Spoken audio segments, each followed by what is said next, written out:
Hello all. Today we are going to be talking about counseling techniques. My name is Jessica Snow. Sal Rios. And John Sierra. Specifically, we will be discussing 4 techniques related to counseling: paraphrasing, confrontation, also known as challenging, self-disclosure, and summarization. Sit back and relax. How do we paraphrase while in a counseling session? A paraphrase is a rephrasing of the content part of the message, the part that describes a situation, event, person, or idea. Paraphrasing requires selective attention to the content, such as significant situations and events in the consumer's life or experiences and how they feel, then translating the consumer's ideas into your own words. Its intention is to allow consumers to continue speaking without interrupting them, while communicating to the consumer that you are listening and that you are understanding them. 1. Paraphrasing demonstrates that the counselor is listening. 2. Paraphrasing can encourage the consumer to elaborate on key ideas or thoughts. 3. Paraphrasing helps the client focus on a situation or event, idea, or behavior. Paraphrasing occurs when the counselor states what the consumer has just said, using fewer words but without changing the meaning of what the client said. Rephrasing is intended to lead into further discussions or understanding of the consumer. I want to stop drinking, but there are always temptations around me. You want to stop drinking, but there's temptations. For example, my close friends keep inviting me to all these social events, where I know that there is going to be alcoholic beverages. Invitations to social events, alcoholic beverages. I don't know what to do. It sounds like that you want to stop drinking, but you have all these temptations around you, like your friends that keep inviting you to social events and you don't know what to do. That's correct. What is confrontation when related to counseling? On a small note, confrontation to some professional is also referred to as a challenge or challenging. One purpose is to help clients explore other ways of perceiving themselves or an issue, leading to different actions or behaviors. Think of a blind spot, and this technique allows a counselor to help the consumer see things or notice areas about their ways of thinking or behaving that they didn't already know or are aware of. Secondly, this technique helps clients become more aware of discrepancies in the way they feel, think, or behave. This is important because you can catch indicators to unresolved, suppressed, or contradictory feelings and beliefs within the consumer. It is important to note that discrepancies can also be noticed in how the consumer speaks and physically behaves.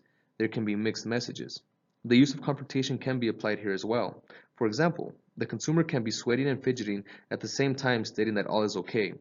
It is up to the counselor to challenge and probe effectively. Counselors can use confrontation as a tool to enhance consumers' self-awareness and to promote change. This involves facing the consumers with some aspects of their thoughts, feelings, or behaviors that is contributing to their detrimental behaviors or cognitions. Confrontation needs to be offered in a way that helps clients examine the consequences of their behavior rather than defending them. Timing also is of the essence. You would want to use this technique after establishing rapport when the consumer is likely not to be defensive. We want the consumer to have an aha moment. Are you still keeping up with your AA meetings, Mr. Pedro? Yes, I actually have. Very nice, Mr. Pedro. Can you tell me what you enjoy or have learned? Well, I really like sharing my story and hardships. It feels good to know what I am not the only one with the drinking problem. I was ashamed of that. It is good to that excess emotional weight off. And how does your family feel? Well, I don't know. I don't tell my family my problems. It's not their business. Interesting. Just a moment ago, you stated that you enjoyed expressing yourself. What is different at home? Hmm. Well, I never thought about them.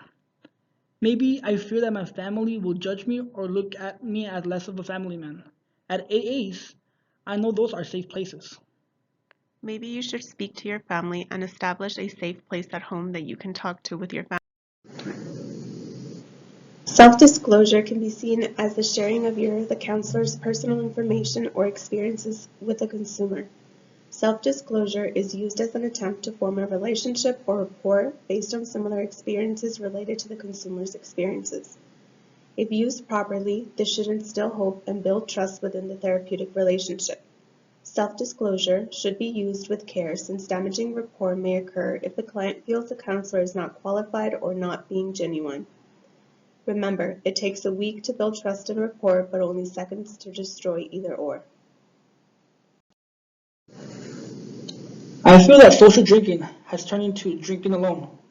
I try to find alternative outlets and hobbies, but it's difficult when it's easily accessible and all my friends drink. Tell me about your hobbies. I try going to the gym and keeping busy to avoid drinking at home. How does that make you feel? I feel great and with more energy. The gym relieves the desire for a few hours, but there are only so many hours I can exercise before I'm back at my house thinking about relaxing and having a drink. I really want to stop, but it seems impossible to do. My friends call me, and all they want to do is drink or go to places where I'm exposed to alcohol. It's easy to give in. It's easy to fall into a cycle and comfort zone. I can relate with how easy it is to give in when it's accessible and everybody does it. Coffee was my vice. I know it's not equivalent to alcohol, but I, like you, realized it was affecting me and had to stop.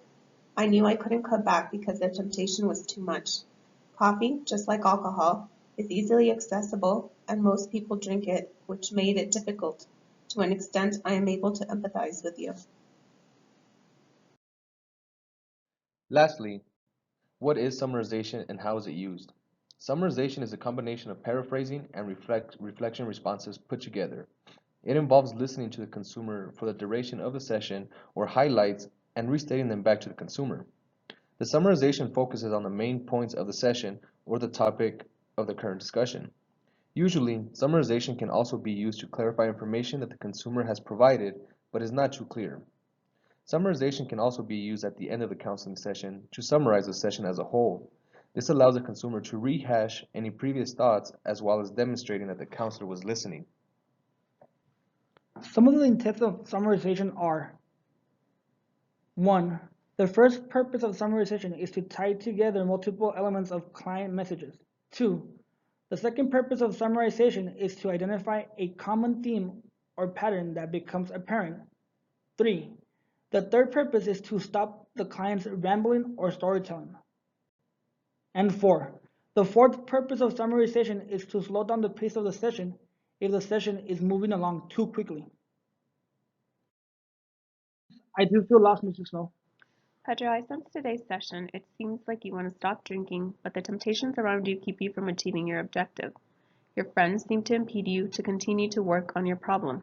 Despite the effects of you wanting to stop drinking and attending AA meetings, you continue to give in to your peer pressure, and it seems to be affecting your relationship with your family. Correct. And I do appreciate the insight on establishing a safe zone in my house. Thank you, Mrs. Snow, for your time. Thank you Thank you for for watching. watching We hope something was learned. and stay tuned for further techniques. Catch you later.